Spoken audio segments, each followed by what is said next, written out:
Feliz sábado. También. Qué bueno. Amén. Sí me gusta.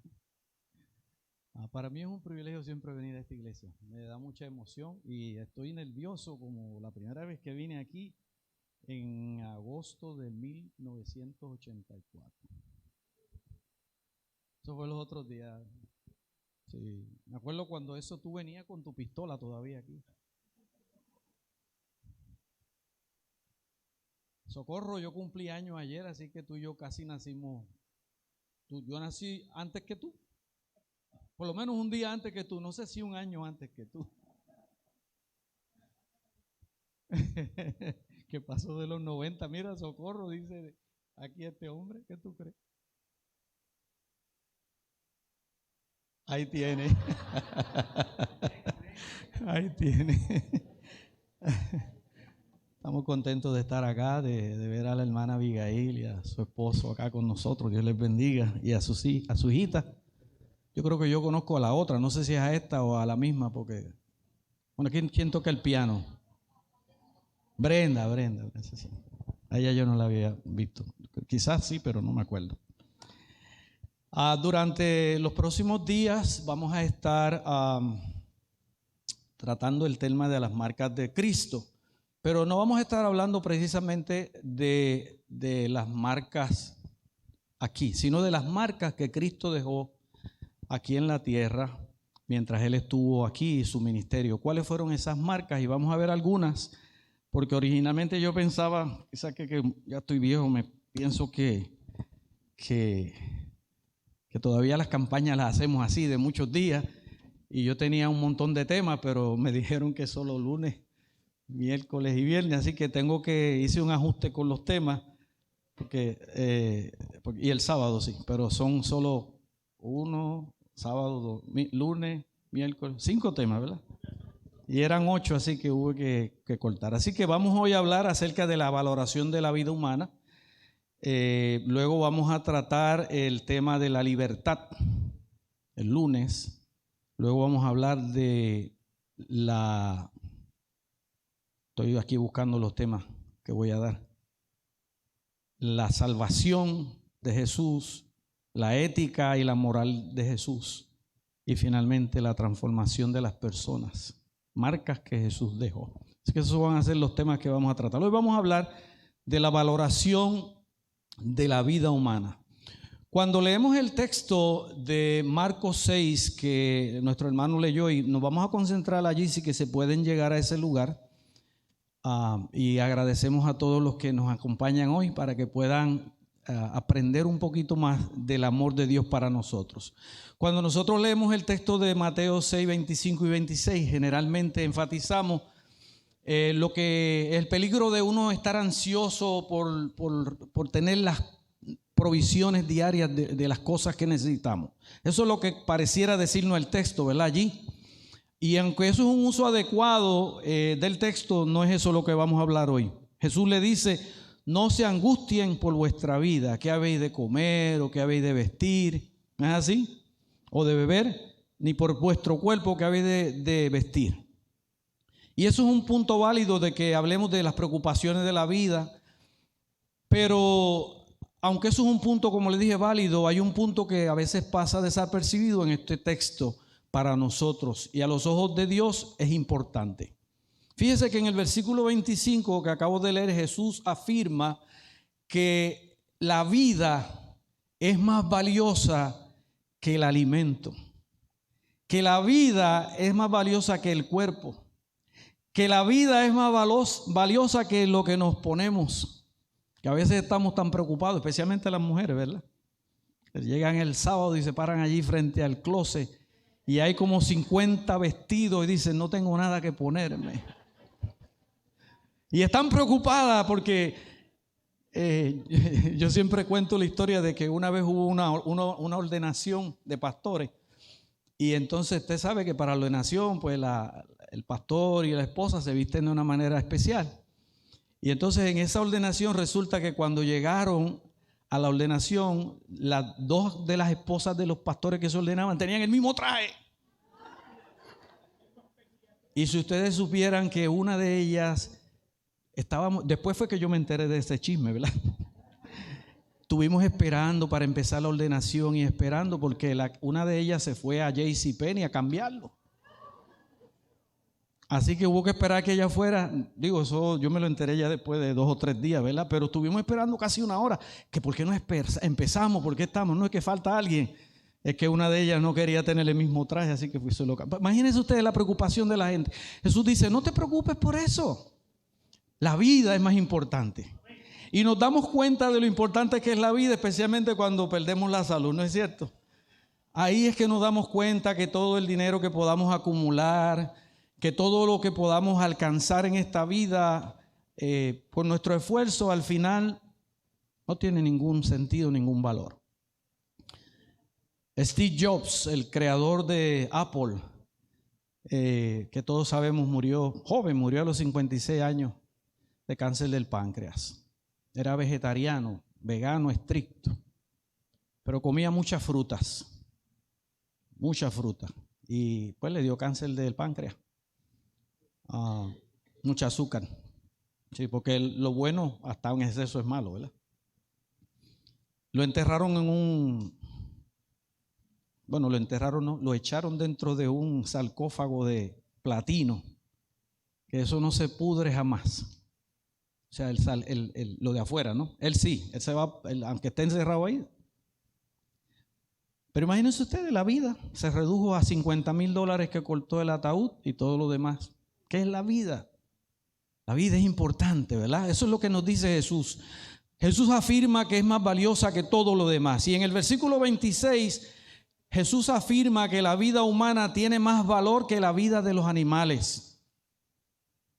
Hoy en día vemos que a veces le echan prisión a alguien por matar un caballo. No estoy diciendo que el caballo no tenga vida, pero a veces le echan más años por matar un caballo que por matar un ser humano. Las contradicciones que vemos, ¿verdad? Aquí en nuestro país hemos visto eso y decimos, pero ¿cómo es posible? Sin menospreciar la vida del animal, pero a veces como que se menosprecia la vida del ser humano, comparándola con la de la otra persona, ¿verdad? Jesús dice que la vida del ser humano es más importante que la de cualquier otro ser creado. Y esa enseñanza la ilustra él allí cuando él afirma que nuestro Padre Celestial sabe que nosotros tenemos necesidad de muchas cosas, pero según él cuida de las aves, lo dice allí, ¿verdad? Vamos a leerlo.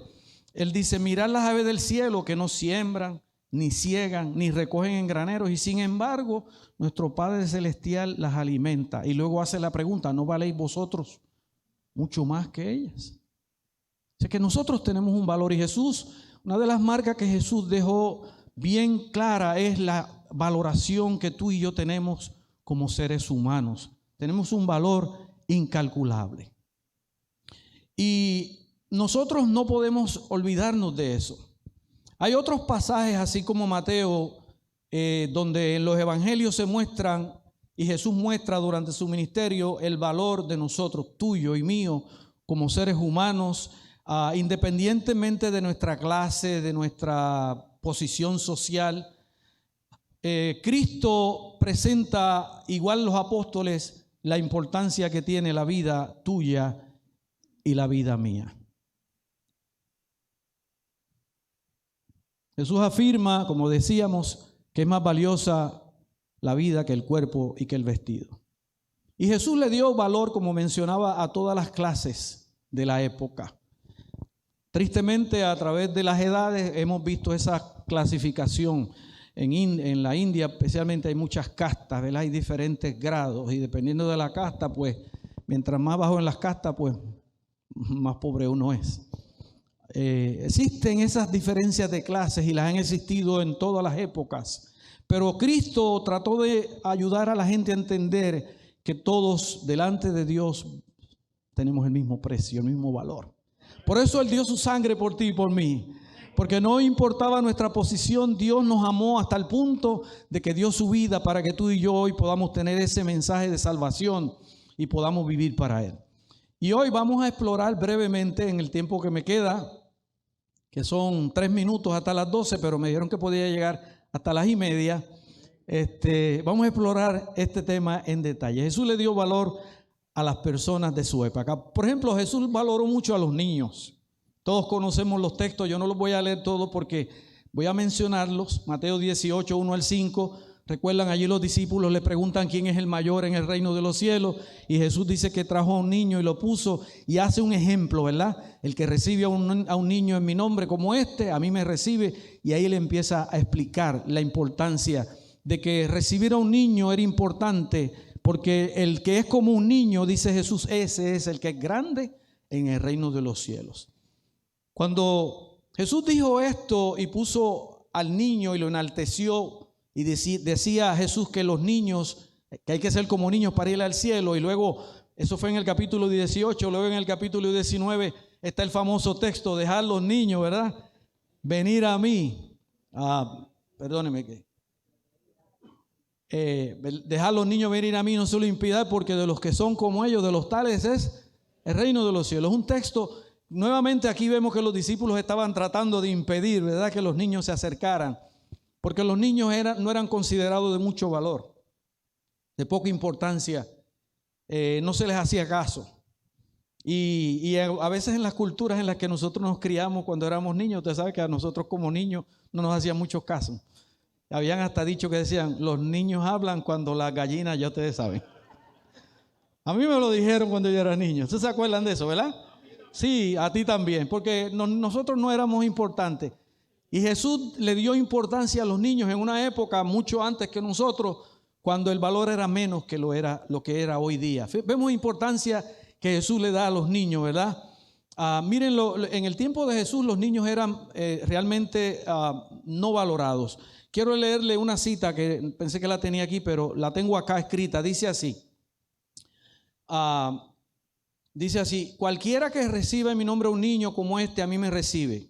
Dice, al mismo tiempo que ese pasaje nos muestra el valor de un niño a los ojos de Dios, también nos recuerda de la responsabilidad de los padres con respecto al cuidado y la atención que tienen con un niño, hacia un niño que un niño necesita. Y luego dice, en la antigua Grecia, para un bebé era peligroso ser concebido en esa época, en Roma o en Grecia.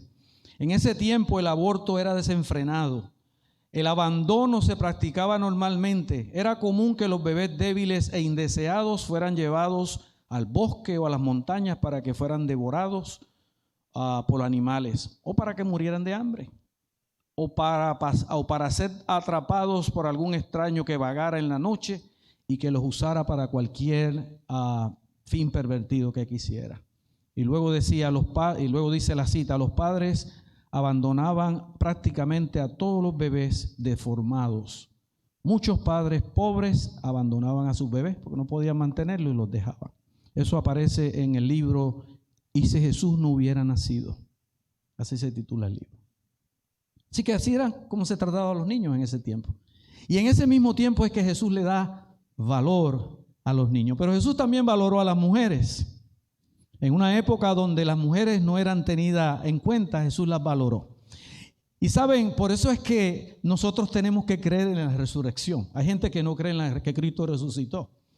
Pero es interesante porque dice que el texto relata quiénes fueron las primeras que llegaron. Las mujeres. ¿Y quién es el que está relatando? No es una mujer la que está relatando que ellas fueron las primeras que llegaron. Son los apóstoles. En ese tiempo, decir que una mujer había visto algo era como que nadie lo había visto.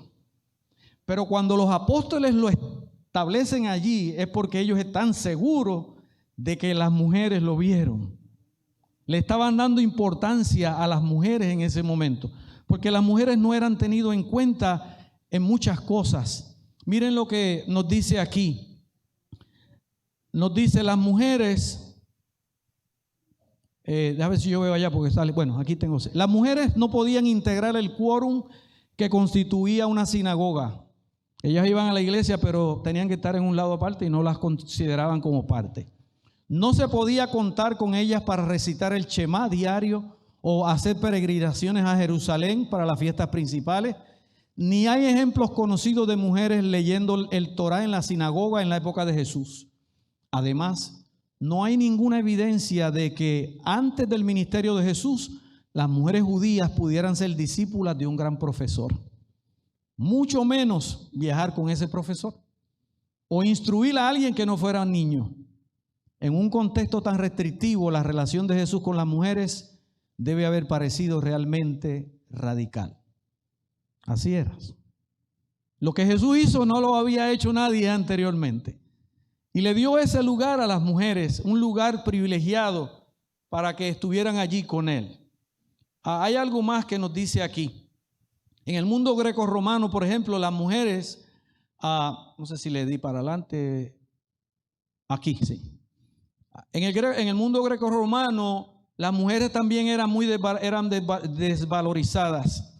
En un estudio del Nuevo Testamento que aparece en este libro, en Westminster Theological Journal, dice que en la Grecia antigua tenía una visión tan baja de las mujeres como el más extremo rabino tenía también. O sea, la Grecia, igual que los rabinos, para ambos la mujer era sin ningún valor.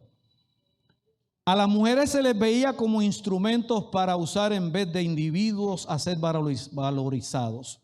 Su propósito era doble: producir hijos saludables, que eran las mujeres, las que eran las esposas, y para el placer que utilizaban a las cortesanas, a las cortejas le decían por acá en otro tiempo, ¿verdad? A otra persona, pero la mujer era la que tenía los hijos, para parir y para el placer. Para eso era que tenían a las mujeres. No había esquemas morales y los hombres griegos se involucraban en todo tipo de perversión sexual. En verdad, de eso se esperaba que fueran así ellos.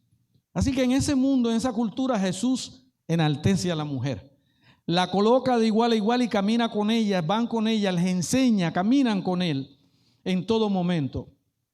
Y dentro de este contexto, lo que nos muestran los evangelios sobre la forma en que Jesús trató a la mujer es un cambio total del paradigma. Y vamos a verlo rapidito en Marcos 5,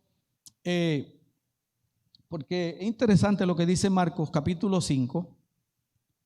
Marcos capítulo 5, versículo 21 al 43. No lo voy a leer todo, pero voy a leer una parte. Dice: al pasar otra vez Jesús en una barca a la otra orilla, se reunió a su alrededor una gran multitud y él estaba junto al mar. Y vino un alto dignatario de la sinagoga llamado Jairo. Al verlo se postró a sus pies y le rogaba mucho diciendo: mi hija está agonizando, ven y pon las manos sobre ella para que sea salva y viva. Todos conocemos la historia. Y Jesús, ¿qué hace? Va a la casa de Jairo. Pero en el camino algo ocurre, todos conocemos la historia, que mientras él va en ese camino, una mujer se le acerca y toca el manto, ¿verdad? Su vestido.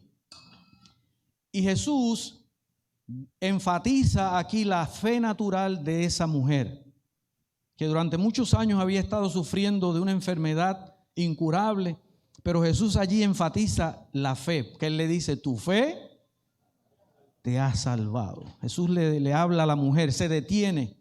Alguien me tocó. Ustedes saben, todos los apóstoles, pero aquí todo el mundo te empuja de un lado para otro y tú dices que alguien te tocó. Porque de mí salió virtud, de mí salió poder. Jesús no quería que la mujer se fuera con una bendición incompleta, así que la mujer allí finalmente se revela y testifica, y Jesús quiere que ella pueda testificar de que era su fe la que la había sanado. Luego en Lucas 8, 1 al 3 hay otro texto. Lucas 8, 1 al 3 dice así: aconteció después que Jesús iba por todas las ciudades y aldeas predicando y anunciando el evangelio del reino de Dios. Lo acompañaban los 12 y algunas mujeres que habían sido sanadas de espíritus malos y enfermedades. María, que se llamaba Magdalena, de la que habían salido 7 demonios. Juana, mujer de Chuza, intendente de Herodes. Juana era una mujer rica. Susana y otras muchas que ayudaban con sus bienes, ¿verdad? Así que andaban muchas mujeres con Jesús, no era 2 o 3 nada más. Había mucha gente que estaban allí, apoyaban financieramente el trabajo que se hacía y estaban allí aprendiendo del maestro. Eso no era común en el tiempo de Cristo. Los maestros rabinos andaban con hombres a los que él le enseñaban, porque las mujeres tenían que aprender. Y ustedes lo ven en el contexto de Pablo, cuando dice: la mujer cae en la congregación, vaya y aprenda en la casa, allá le pregunta a su marido, ¿verdad? Ese era el contexto que había allí. Pero Jesús cambió ese paradigma, totalmente lo cambió, lo quebró y mostró que las mujeres tenían igual valor y podían ser contribuyentes igual. Hay otro pasaje que está en Lucas, antes de ir a esta otra parte, a Lucas 10, versículo 38 al 42. Lucas 10, 38 al 42. Dice así: aconteció que yendo de camino entró en una aldea y una mujer llamada Marta lo recibió en su casa. Esta tenía una hermana que se llama María, la cual sentándose a los pies de Jesús oía su palabra. Marta en cambio se preocupaba con muchos quehaceres y acercándose dijo: Señor, ¿no te da cuidado que mi hermana me deje servir sola? Dile pues que me ayude. Respondió Jesús, le dijo: Marta, Marta, Marta. No está Marta, ahí está Marta. Afanada y turbada estás con muchas cosas, pero solo una cosa es necesaria, y María ha escogido la buena parte, la cual no le será quitada. Jesús no está en contra de lo que está haciendo Marta, pero Jesús le dice: Marta, eso es importante, pero más importante es sentarte a mis pies y escuchar, como lo hace tu hermana. Eso es más importante, estar cerca de Jesús. Y luego el apóstol Pablo pudo comprender, a pesar de que dijo que la mujer calle en la congregación y todo eso, ¿verdad? En Gálatas 3, Pablo reconoce que no hay judío, ni griego, ni esclavo, ni libre, ni hay varón, ni hembra, porque todos somos uno en Cristo Jesús. Pablo finalmente lo entendió. He got it finally. Lo consiguió finalmente Pablo. Lo pudo entender. Recuerden que el conocimiento va en progreso y Pablo fue conociendo más y más. Otra cosa es que Jesús valoró a otros sectores fragilizados de la sociedad. Por ejemplo, Jesús habló a los ancianos y cuidó de ellos. En su ministerio terrenal, Jesús le dio la validez a los 10 mandamientos y hablaba mucho del 5º mandamiento, de que había que honrar al padre y a la madre, porque eso es un mandamiento que tiene una promesa para nosotros, ¿no es así? Lo registra en lugares diferentes, como en Lucas 18:20, Marcos 7:10, Marcos 15:4, donde él enfatiza la importancia de ese mandamiento de cuidar a nuestros padres. Hay una cita del Espíritu de Profecía que está en Patriarca y Profeta, que dice así: el 5º mandamiento no solo requiere que los hijos sean respetuosos, sumisos y obedientes a sus padres, sino que también los amen y sean tiernos con ellos, que alivien sus cuidados, que escuden su reputación y que les ayuden y consuelen en su vejez. Esa es la responsabilidad que tenemos con nuestros padres, cuidar de ellos. Vivimos en un tiempo muy difícil, desafiante. Sabemos que hay hijos que hacen cosas impensables con sus hijos, pero el mandamiento 5º no solamente es respetarlos, sino cuidarlos hasta el último momento. Hasta el último momento. Yo pienso que los asilos de ancianos no deberían existir, o se debería prohibir a los hijos que están fuertes a tener a sus hijos en asilo. A los padres, sí. Sí, gracias. Sí, yo me pierdo a veces. Pero ustedes, gracias por encontrarme. Es bien importante eso, que nosotros cuidemos a lo nuestro, ¿verdad? Sabemos que hay veces que no se puede, a veces que llega un momento en que la misma fuerza de uno se drenan, pero uno debe hacer el esfuerzo hasta el último momento, no tratar de salir de eso al momento. Me contaba un amigo que tiene un asilo que había en su asilo tenía uno que fue secretario de Justicia de Puerto Rico. Y dice que el hijo llegaba, no lo visitaba, pero llegaba y por encima andaba en un Mercedes-Benz porque eran de cierta posición. Ahí sacaba la mano y por encima tiraba los pampers. Le decía: todos son para papi, y seguía y se iba. Una persona que fue una persona famosa, ¿verdad? No voy a decir nombre acá, pero de este país hace muchos años. Fue secretario de Justicia y su hijo, ahí tiene, eso es para papi. Y ni se paraba a ver si él estaba bien, si estaba vivo. Y él me contaba eso y decía: wow. Pero así es, al final, ¿verdad? Hay una responsabilidad que nosotros tenemos. Jesús también nos enfatizó eso. En los evangelios también Jesús se refirió al sistema de la esclavitud de su época, pero lo hizo para fines de ilustración en los versículos que ustedes pueden ver ahí. donde Jesús habló de la esclavitud. No que él estaba a favor de la esclavitud, pero la esclavitud existía en ese tiempo, ¿no es cierto? En los evangelios vemos que ese sistema estaba allí. Jesús sí enfatizó la necesidad de amar a las personas indistintamente, incluso a los enemigos. Él lo dice, que tenemos que orar por ellos y cuidar a los que son enemigos. Fue Pablo, sin embargo, quien desarrolló el tema de la esclavitud más en sus cartas. Él enseñó que debían tratarlos igual, y recuerdan el caso de Onésimo, cuando él le pide que reciba a su esclavo fugitivo, ¿verdad? Pablo instruyó a Onésimo de que recibiera a Filemón, que lo recibiera. Le dice, mira, tú sabes que tú me debes, así que recíbelo como un hermano. La esclavitud existió por algún tiempo. Y en el libro que ya les mencioné, y si Jesús no hubiera nacido, nos dice lo siguiente con relación a la esclavitud. Nos dice así: si la iglesia hubiera desaprobado totalmente la esclavitud, el evangelio no se hubiera difundido como ocurrió en la iglesia primitiva. Con el evangelio ya difundido, fueron entonces plantadas las semillas para el fin de la esclavitud. Entonces, con la reforma del corazón, a lo largo del tiempo, el cristianismo reformó el orden social. ¿Qué era lo importante? Llevar el evangelio. Una vez la gente atrapó el evangelio en su vida, la gente conoció el evangelio, entonces la gente empezó a entender que había que dejar libre a los esclavos. Si se hubiera convertido en una lucha, en vez de presentar a Cristo, de liberar a los esclavos, hubieran perdido el enfoque. El enfoque era presentar a Cristo como el que liberta, como el que salva, como el que redime. Y una vez aún los que tenían esclavos entendían que Cristo era el que los redimía, con el tiempo el orden social fue cambiando hasta que finalmente fueron liberados los esclavos. Otra cosa que pasaba eran las luchas de gladiadores y otros juegos en Roma donde las personas eran maltratadas. La vida humana no era valorada en el mundo antiguo. Por eso los romanos, igual que los griegos, tenían esos juegos sangrientos donde los esclavos eran echados ahí a pelear con otros gladiadores, o venían los animales a destrozarlos totalmente. Los espectáculos en la antigua Roma eran realmente terribles, donde no se valoraba la vida humana. Las luchas, como dice el autor, y si Jesús no hubiera nacido, dice, las luchas de gladiadores podían realizarse en el teatro o en el circo, pero su verdadero lugar era la lucha en el corazón.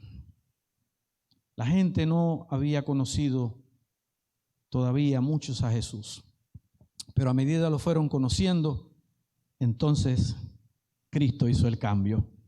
Porque solo Jesús puede hacer el cambio, solo Jesús puede transformarnos. Él es el único que puede cambiar. Y si nosotros entendemos lo que vale tu vida, la mía, entonces vamos a entender que aquel que la valoró tanto dio su vida en la cruz para salvarte. Él no quiere que tú pierdas la salvación. Tú puedes vivir en este mundo y tener muchas cosas, pero si al final no tienes a Jesús, no tienes nada. Pero tú puedes no tener nada en este mundo y tener a Jesús, y al final lo tendrás todo. El Señor quiere que tú tengas a Cristo como tu Señor en tu vida, y que Él viva en ti, y que Él sea el Señor de tu vida. Sigue diciendo, la historia nos da evidencia de que cuando el cristianismo comenzó a difundirse en el Imperio Romano, los torneos de los gladiadores prácticamente cesaron.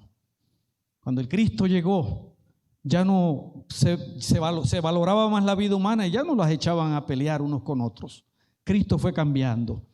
Saben, nosotros no tenemos una idea de cómo el evangelio se esparció en los primeros 100 años del cristianismo. Para el año 100 se calcula que había más de 100 millones de cristianos en el Imperio Romano. Casi todo el imperio se había convertido al cristianismo. Pero Satanás entró al escenario. Y todos sabemos, vino la apostasía y las cosas cambiaron. Las cosas cambiaron porque todavía los que gobernaban no eran cristianos.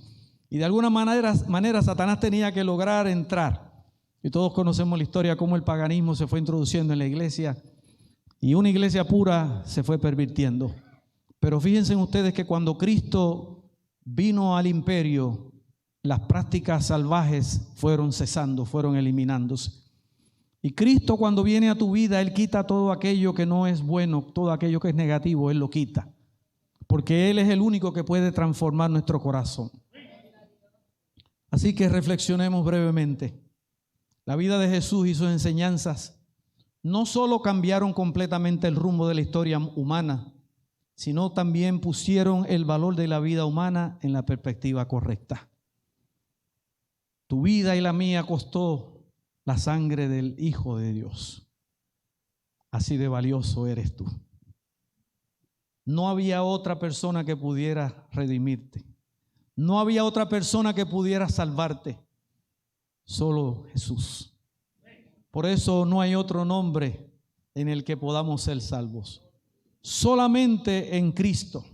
Porque Cristo y su cruz son lo único que nos pueden dar salvación. Y la cruz de Cristo es el símbolo máximo del valor de la vida y de la existencia humana para Dios. Dios te valoró tanto que Él sabía que el cielo no sería igual si tú no estás allí.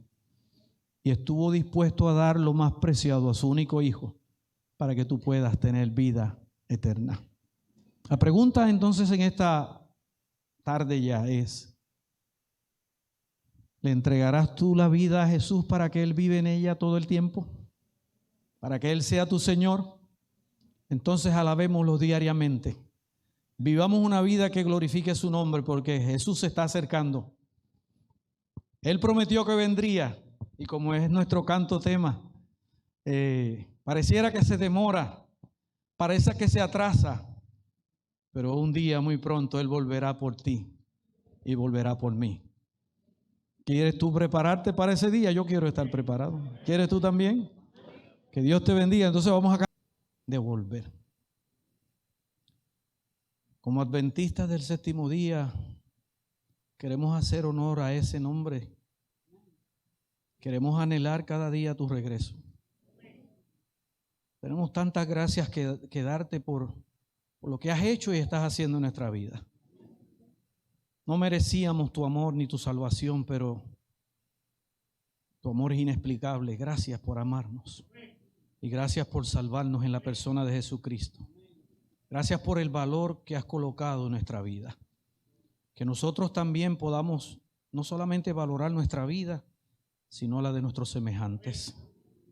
Oh Dios, hoy aceptamos el llamado de entregarte nuestra vida para que tú mores en nuestro corazón.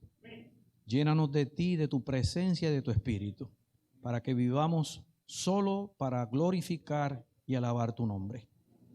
Padre, y en esta hora, al salir de este lugar, bendice a este tu pueblo. Que Jehová te bendiga y te guarde. Haga Jehová resplandecer su rostro sobre ti y tenga de ti misericordia. Que Jehová alce a ti su rostro y ponga en ti paz. En el nombre de Jesús. Amén.